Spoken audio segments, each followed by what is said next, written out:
الحمد لله رب العالمين والصلاة والسلام على سيد المرسلين أما بعد فأعوذ بالله من الشيطان الرجيم بسم الله الرحمن الرحيم والصلاة والسلام عليك يا رسول الله وعلى آلك وأصحابك يا حبيب الله الصلاة والسلام عليك يا نبي الله وعلى آلك وأصحابك يا نور الله صلوا علی الحبیب. ایک لطیفہ آپ کو سناتا ہوں. یہی کا ہے، مطلب یہ بیان کرنے کا مقصد ہے کہ توجہ اگر رکھیں گے نا تو توجہ رکھنے میں ہی کئی مسائل حل ہوتے چلے جاتے ہیں. مثلا ایک اسلامی میں نے پرچی لکھی تھی جمعرات کو، جب یہ قیامت سے متعلق بیان کیا جا رہا تھا. تو اس میں آپ دیکھیں صفحہ نمبر 76 پہ لکھا ہوا ہے قیامت کا دن 50,000 برس کا ایک دن ہوگا، قریب آدھے کے گزر چکا ہے، لکھا ہوا ہے. تو ایک اسلامی نے پرچی لکھ دی، کیا قیامت آ گئی ہے، آدھا گزر چکا ہے. یہ اب جیسے کوئی خواب سنا ہے کہ میں نے رات خواب دیکھا کہ میں مدینے جا رہا ہوں، طواف کر رہا ہوں، امیر اہل سنت کی زیارت کر رہا ہوں، اعلیٰ حضرت کی زیارت کر رہا ہوں. تو وہ کہے گا دیکھ رہے ہو گے اس کو. تو یہ حکایت بیان کی جاتی ہے. حکایت بیان کرنے میں ماضی حال مستقبل سب برابر ہوتا ہے. جس طرح چاہے بندہ اپنے حال کی ماضی کی حکایت بیان کرے. حوض کوثر کہ نبی کریم صلی اللہ تعالی علیہ وآلہ وسلم کو مرحمت ہوا، آپ کو عطا کیا گیا، حق ہے، یہ واقعی درست ہے. اس حوض کی مسافت پیمائش 1 مہینے کی راہ ہے. 1 مہینے تک چلتا رہے، جتنا وہ سفر طے کرے گا 1 مہینے کی مدت میں، اتنی لمبی اس کی پیمائش ہے. اس کے کناروں پر موتی کے قبے ہیں، گنبد نما، گنبد ہوتا ہے نا گنبد، اس طرح کے قبے بنے ہوئے ہیں. چاروں گوشے برابر، اس کے چاروں گوشے کیا ہے؟ برابر، یعنی زاویہ قائمہ. یہ جیومیٹری کی ایک اصطلاح ہے. کس کی اصطلاح ہے؟ یعنی لمبائی بھی برابر اور چوڑائی بھی برابر ہے. ٹھیک ہے، اگر لمبائی بالفرض 6 انچ ہے تو چوڑائی بھی کتنی ہوگی؟ 6. لمبائی اگر 5 انچ ہے تو چوڑائی بھی کتنی ہوگی؟ 5. تو دونوں برابر ہیں. اس کی مٹی نہایت خوشبودار مشک کی ہے. اس کا پانی دودھ سے زیادہ سفید، شہد سے زیادہ میٹھا اور مشک سے زیادہ پاکیزہ. اس پر برتن ستاروں سے بھی گنتی میں زیادہ. اور اس پانی کی کیا شان ہے کہ جو اس پانی کو پیے گا کبھی پیاسا نہ ہوگا. اب پیاسا تو نہیں ہوگا لیکن بار بار لذت کے لیے پیتا رہے گا. پیاس بجھانے کے لیے نہیں پیے گا، اب کس کے لیے پیے گا؟ لذت کے لیے پیے گا. اس میں جنت سے 2 پرنالے ہر وقت گرتے ہیں، ایک پرنالہ سونے کا، دوسرا چاندی کا. یہ ایسا عظیم الشان حوض کوثر ہمارے پیارے آقا صلی اللہ تعالی علیہ وآلہ وسلم کو عطا کر دیا گیا ہے. یہاں حضور علیہ الصلوۃ والسلام اپنے گناہگار امتیوں کو اپنے دستہائے مبارک سے، اپنے مبارک ہاتھوں سے آب کوثر کے چھلکتے ہوئے جام عطا فرما رہے ہوں گے. ٹھنڈا ٹھنڈا، میٹھا میٹھا، پیتے ہم ہیں، پلاتے ہی ہیں.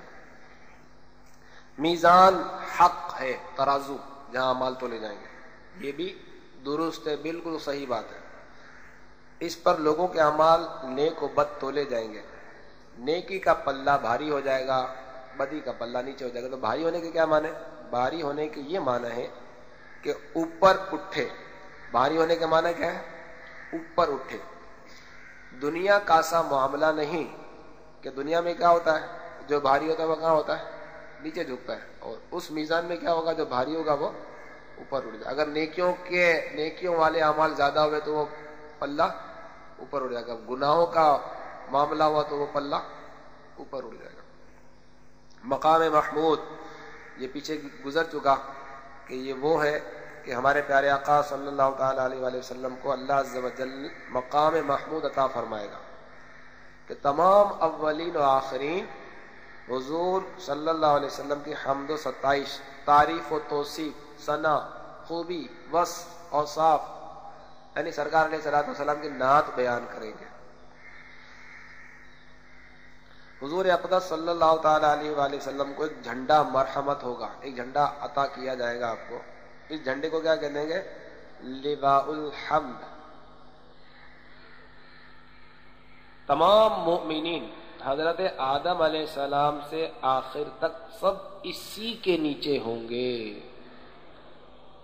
صبا وہ چلے کہ باغ پھلے، وہ پھول کھلے کہ دن ہو بھلے، لوا کے تلے ثنا میں کھلے، رضا کی زباں تمہارے لیے. جھنڈے کے تلے بھی اگر رضا کی زباں کھلے تو وہ حضور کی ثنا خوانی میں کھلے. صراط حق ہے، پل صراط یہ بھی حق ہے، درست ہے، بالکل صحیح بات ہے. یہ ایک پل ہے کہ پشت جہنم پر نصب کیا جائے گا، بال سے زیادہ باریک اور تلوار سے زیادہ تیز ہوگا. جنت میں جانے کا یہی راستہ ہے. یہ آخری سٹیپ، جو اس کو پار کر لے گا، پار کرتے جنت میں داخل ہو جائے گا.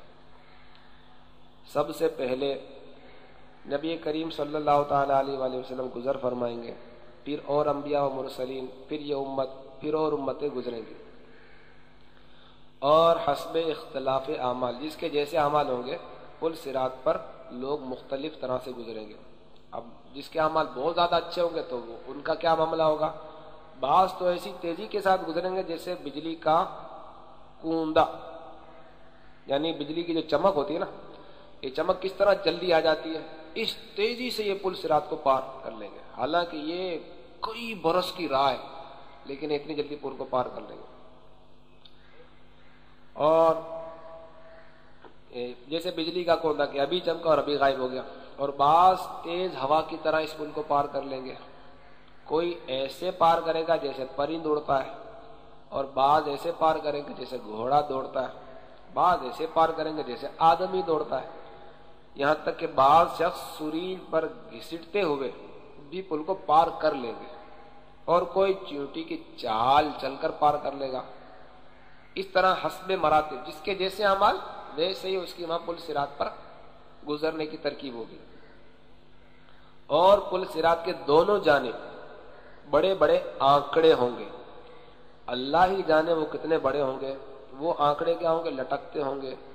جس شخص کے بارے میں حکم ہوگا، اللہ جس سے ناراض ہوا، اسے یہ آنکڑے کیا کر لیں گے، پکڑ لیں گے.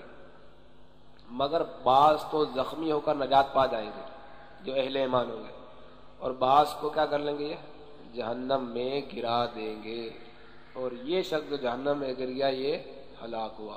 یہ تمام اہل محشر تو پل سے گزرنے میں مشغول، مگر وہ بے گناہ گاروں کا شفیع پل کے کنارے کھڑا، بکمال گریا و زاری، اپنی امت عاصی کی نجات کی فکر میں اپنے رب سے دعا کر رہا ہے، رب سلم رب سلم سلم، الہی ان گناہ گاروں کو بچا لے. سلم سلم کی دھارس سے پل سے پار چلاتے. یہ اعلیٰ حضرت کا عشق و محبت دیکھیے، کیسا عشق و محبت ہے سرکار علیہ الصلوۃ والسلام سے. کہ سرکار علیہ الصلوۃ والسلام دعا کر رہے ہیں اور پل صراط کی آپ نے کیفیت سنی کہ بال سے زیادہ باریک، تلوار کی دھار سے زیادہ، سینکڑوں برس کی راہ، اتنا لمبا یہ پل، تو کتنا مطلب احتیاط کا معاملہ. جن کے لیے اللہ تعالیٰ چاہے گا تو پلک جھپکتے میں گزر جائیں گے. تنگ گلی ہو، راستے میں پتہ ہو کہ کیچڑ ہے اور نجاست ہے، زہریلے جانور بھی ہے تو کیسا بندہ بچتے بچتے گزرتا ہے، اور اندھیرا بھی ہو تو پل صراط پر اندھیرا ہی اندھیرا ہوگا، روشنی نام کو نہیں ہے وہاں پر۔ اعلیٰ حضرت فرماتے ہیں کہ رضا پل سے اب وجد کرتے گزریے، ایسے پل پر فرما رہے وجد کرتے گزر جا، کیوں کہ ہے رب سلم دعائے محمد، کہ جب حضور علیہ الصلوۃ والسلام دعا کر رہے ہیں اللہ تعالیٰ ان کی دعا قبول نہ فرمائے، ایسا نہیں ہوگا، سرکار دعا کریں کہ اللہ تعالیٰ قبول فرمائے گا۔ اچھا، ایک اسی جگہ کیا، یعنی ایک پل صراط ہی کیا، حضور اس دن قیامت کے دن تمام مواطن، وطن کی جمع جگہ، تمام جگہوں میں دورہ فرماتے رہیں گے، کبھی میزان پر تشریف لے جائیں گے، وہاں جس کے حسنات یعنی نیکیوں میں کمی دیکھیں گے اس کی شفاعت فرما کر نجات دلوائیں گے، اور فوراً ہی دیکھو وہ حضور کوثر پر جلوہ فرمائے، پیاسوں کو سیراب فرما رہے ہیں، اور وہاں سے پل پر رونق افروز ہوئے اور گرتوں کو بچایا۔ غرض ہر جگہ انہی کی دعائی، ہر شخص انہی کو پکارتا، انہی سے فریاد کرتا ہے، اور ان کے سوا کس کو پکارے، کہ ہر ایک تو اپنی فکر میں، دوسروں کو کیا پوچھیے، صرف ایک یہی ہے جنہیں اپنی کچھ فکر نہیں، اور تمام عالم کا بات ان کے ذمے، ان کو دو عالم کی یہ ذمہ داری دی گئی ہے، جن کو بارے دو عالم کی پرواہ نہیں، ایسے بازو کی قوت پہ لاکھوں سلام۔ یہ قیامت کا دن کہ حقیقتاً قیامت کا دن ہے، 50,000 برس کا دن ہوگا، جس کے مصائب بے شمار ہوں گے۔ مولا عز و جل کے جو خاص بندے ہیں ان کے لیے اتنا ہلکا کر دیا جائے گا کہ معلوم ہوگا کہ اس میں اتنا وقت صرف ہو جتنا ایک فرض نماز میں، بلکہ اس سے بھی کم۔ اب جس کے جیسا مقام، جس کے جیسے عمل، یہاں تک کہ بعضوں کے لیے تو پلک جھپکتے میں سارا دن طے ہو جائے گا۔ وَمَا أَمْرُ السَّاعَةِ إِلَّا كَلَمْحِ الْبَصَرِ أَوْ هُوَ أَقْرَبُ، قیامت کا معاملہ نہیں مگر جیسے پلک جھپکنا، بلکہ اس سے بھی کم۔ اب جس کے جیسے عمل، اس کی مثال یوں دی گئی ہے سمجھانے کے لیے کہ دو شخص ہو رہے، ایک زخموں سے چور چور ہے، بیمار ہے بیچارہ، تو رات 6 گھنٹے کی ہے، ایک دوسرا شخص بھی ہے وہ تھکا ماندہ ہے، اس کو کوئی بیماری نہیں، کوئی زخم نہیں، وہ بھی سو رہا، تو جو زخموں سے چور چور ہے، جس کو بیماری ہے، تکلیف میں مبتلا ہے، اس کے لیے رات کا ایک منٹ اس کے لیے ایک سال کے برابر ہو جائے گا، اور رات اسے کاٹے نہیں کٹے گی، جبکہ وہ دوسرا جو تھکن سے چور چور ہے، اس کی آنکھوں میں نیند بھری ہوئی ہے، وہ سوئے گا، اور جب اس کو اٹھایا جائے گا تو کیا کہے گا، یار ابھی تو سویا تھا، پلک جھپکنے میں صبح ہو گئی۔ تو یہ دنیا میں بھی اس قسم کے نظارے ہوتے ہیں۔ تو قیامت کے دن جس کے لیے اللہ تعالیٰ چاہے گا وہ دن اس کے لیے پلک جھپکتے میں گزر جائے گا، جس پر تکلیفیں آ رہی ہوں گی تو اس کا تو معاملہ ہی دوسرا ہوگا۔ سب سے اعظم و اعلیٰ جو مسلمانوں کو اس روز نعمت ملے گی وہ کیا ہے؟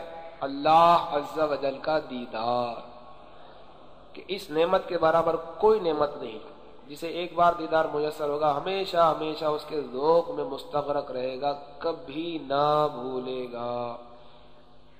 اور سب سے پہلے دیدار الہی حضور اقدس صلی اللہ تعالی علیہ وآلہ وسلم کو ہوگا۔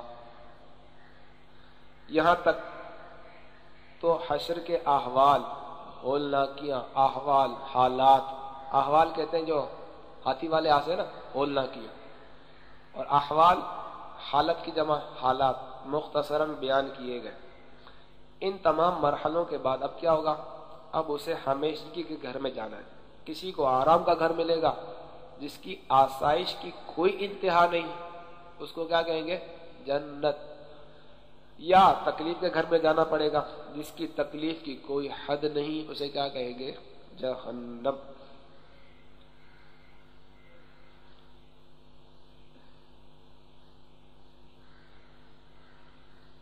صلو علی الحبیب۔ میٹھے میٹھے اسلائی میں ہمارا مدنی مقصد کیا ہے؟